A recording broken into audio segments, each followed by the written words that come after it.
அனைவருக்கும் வணக்கம். இந்த இரவு நேரத்தில் மிகவும் ஒரு அவசரமான விஷயத்திற்காகத்தான் உங்களை சந்திக்கிறேன்.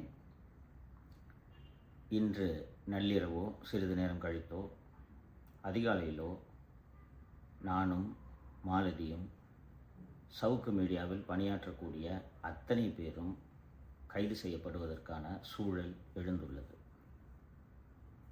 இன்று இரவு சென்னை கோட்டூர்புரம் காவல் நிலையத்தில் பகுஜன் சமாஜ் கட்சியின் தென் சென்னை மாவட்ட செயலாளர் கொடுத்த புகாரின் அடிப்படையில் ஒரு வழக்கு பதிவு செய்யப்பட்டுள்ளது. அந்த வழக்கு என்னவென்றால், பகுஜன் சமாஜ் கட்சியின் தலைவராக இருக்கக்கூடிய திரு ஆனந்தன், அவரை நான் பாத்திரையாவரி தான் சொல்லுவேன், அவர் பாத்திரையாவரி தான் அவர். அந்த ஆனந்தனை அவருடைய சாதியை பயன்படுத்தி சாதி ரீதியாக நானும் எனது குழுவினரும் விமர்சனம் செய்து நிகழ்ச்சியை வெளியிட்டு சமூகத்திலே கலவரத்தை வெளியிட்டு விட்டோம் என்று இன்று ஒரு புகார் அளிக்கப்பட்டு, அந்த புகாரின் பேரில் SC/ST ஆக்ட் உள்ளிட்ட பல்வேறு பிரிவுகளில் வழக்கு பதிவு செய்யப்பட்டுள்ளது. தொடர்ந்து தமிழக அரசு சவுக்கு மீடியாவை நடத்த விடாமல் முடக்க வேண்டும் என்பதற்காக பல்வேறு முயற்சிகளை எடுத்துக்கொண்டு வருகிறது. இதுவரை ஏறக்குறைய 50 வழக்குகள் என் மீதும் சவுக்கு மீடியா குழுவினர் மீதும் பதிவு செய்யப்பட்டுள்ளது. நீதிமன்றங்களின் உதவியோடு மீண்டும் மீண்டும் அந்த வழக்குகளை உடைத்து நாங்கள் வெளியே வந்து கொண்டிருக்கிறோம். வெளியே வந்து தொடர்ந்து மக்களுக்காக பேசிக் கொண்டிருக்கிறோம். சமீபத்தில் கடந்த டிசம்பர் 13ஆம் தேதி கைது செய்யப்பட்ட பிறகு அலுவலகம் சீல் வைக்கப்பட்டது. வங்கி கணக்குகள் முடக்கப்பட்டன. செயல்பட விடாமல் எங்களது நிதி ஆதாரங்கள் அத்தனையும் முடக்கப்பட்டன. வாகனங்கள் பறிமுதல் செய்யப்பட்டன. எங்கள் அலுவலகத்தில் இருந்த கணினிகள், கேமராக்கள் உள்ளிட்டவை பறிமுதல் செய்யப்பட்டன. இவ்வளவு சிரமங்களுக்கு இடையிலும் தொடர்ந்து நிகழ்ச்சியை நடத்த வேண்டும் என்பதற்காக நாங்கள் வீட்டிலேயே இத்தனை நாட்களாக நிகழ்ச்சிகளை நடத்தி வந்ததையும், திராவிட மாடல் அரசின் முகத்திரையை கிழிக்கும் வகையில் பல்வேறு உண்மைகளை எடுத்துரைத்ததையும் நீங்கள் பார்த்து கொண்டிருப்பீர்கள். நாளை முதல் திங்கட்கிழமை வரை தொடர்ந்து 4 நாட்கள் நீதிமன்றம் விடுமுறை என்பது அத்தனை பேருக்கும் தெரியும்.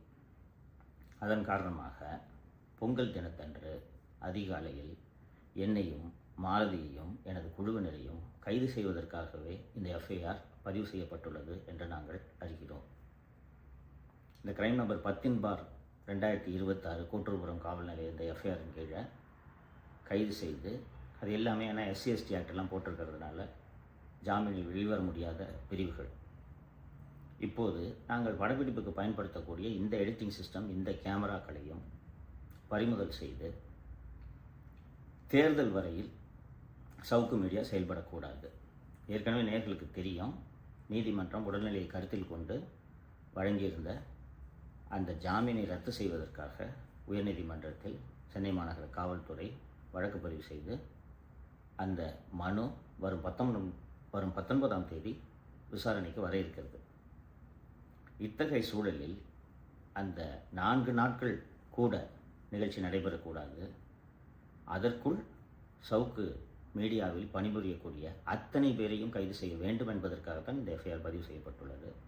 அந்த FIR நீங்கள் பார்த்தீர்கள் என்றால், சவுக்கு சங்கர், மாலதி, நிதிஷ்குமார் மற்றும் சவுக்கு மீடியா குழுவினர் என்று FIR அதில் போடப்பட்டுள்ளது. அப்படி என்றால் கேமராமேன், எடிட்டர்லேருந்து அத்தனை பேரையும் கைது செய்ய வேண்டும் என்பதுதான் இந்த FIR பதிவு செய்யப்பட்டதோட நோக்கம். நாங்கள் இது போன்ற பல்வேறு அடக்குமுறைகளையும் ஒடுக்குமுறைகளையும் வழக்குகளையும் தொடர்ந்து கடந்த 2 ஆண்டுகளாக சந்தித்து கொண்டிருக்கிறோம் என்பது உங்களுக்கு தெரியும். சிறை செல்வதற்கு முன்பு என்ன நடந்தது என்பதை மக்கள் தெரிந்து கொள்ள வேண்டும் என்பதற்காகத்தான் நள்ளிரவு நேரத்தில் இந்த வீடியோவை பதிவு செய்கிறேன். நாட்டு மக்கள் பார்த்து கொண்டு தான் இருக்கிறார்கள். இன்னும் 45 நாட்கள். இந்த 45 நாட்களுக்குள் எவ்வளவு கொடுமைகளை அரங்கேற்ற முடியுமோ அவ்வளவு கொடுமைகளை அரங்கேற்ற வேண்டும் என்று திராவிட மாடல் முதல்வரும் அவரது காவல்துறை அதிகாரிகளும் முனைந்து கொண்டிருக்கிறார்கள். மக்கள் நீங்கள் பார்த்து கொண்டிருக்கிறீர்கள். இதற்கான உரிய பாடத்தை இந்த அரசுக்கு, திராவிட மாடல் அரசுக்கு, திமுக என்ற கட்சிக்கு, இந்த அதிகாரிகளுக்கு தேர்தலில் நீங்கள் புகட்டுவீர்கள் என்ற நம்பிக்கை எங்களுக்கு உள்ளது. நீதிமன்றங்கள் மீது முழுமையான நம்பிக்கையை நாங்கள் வைத்திருக்கிறோம். நீதிமன்றங்களின் காரணமாகத்தான் எங்களால் தொடர்ந்து செயல்பட முடிகிறது. நன்றி.